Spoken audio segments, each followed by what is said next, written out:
Your phone buzzes in the dark. Your heart jumps before you even see who it is. Your palms go damp. Your breath catches. Nothing is wrong. Nobody is hurt. But your body doesn't know that yet. Somewhere behind your eyes, a part of your brain just decided you were in danger. It happens in a fraction of a second. It happens before you can think a single word about it. And the strange part is this: that reaction was not built for phones, or emails, or notifications. It was built for something else entirely.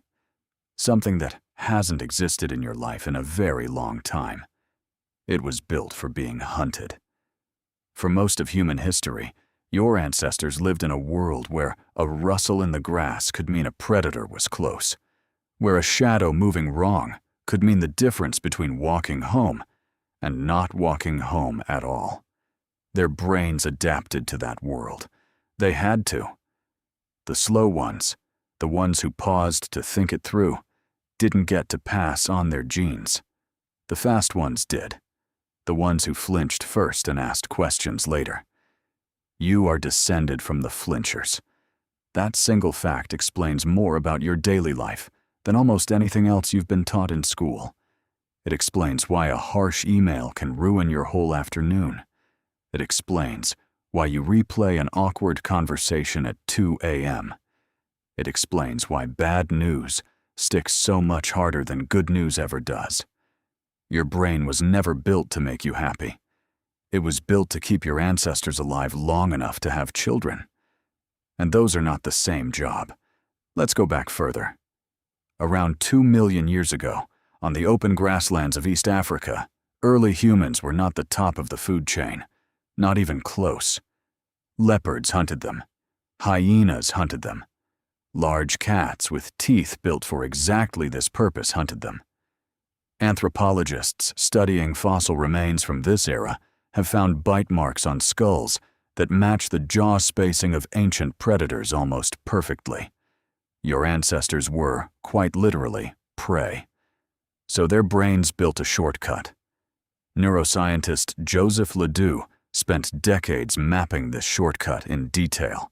He found that a small almond-shaped structure deep in the brain, called the amygdala, can process a threat before the conscious mind even registers what it saw.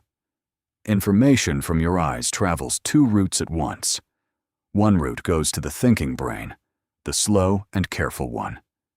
The other route goes straight to the amygdala, a kind of biological alarm bell that can trigger a full-body stress response in milliseconds.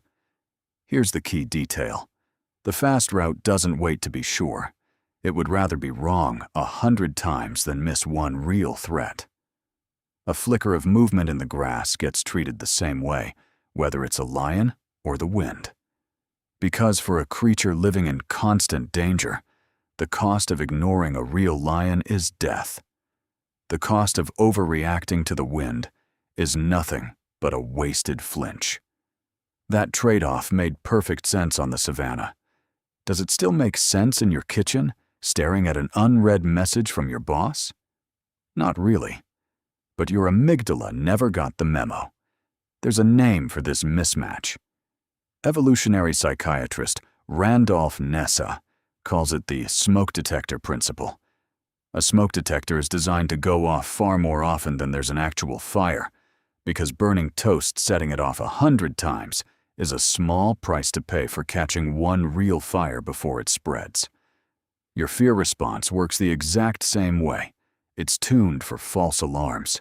It would rather ruin your evening over nothing than miss the one time something is actually wrong. This is why your body treats a stern text message from a friend almost the same way it once treated a real predator.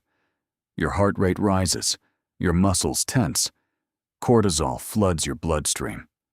None of that helps you write a better reply. All of it helped an ancestor run. And running was the whole point. Your body's stress response is, at its core, built for short bursts of intense physical danger.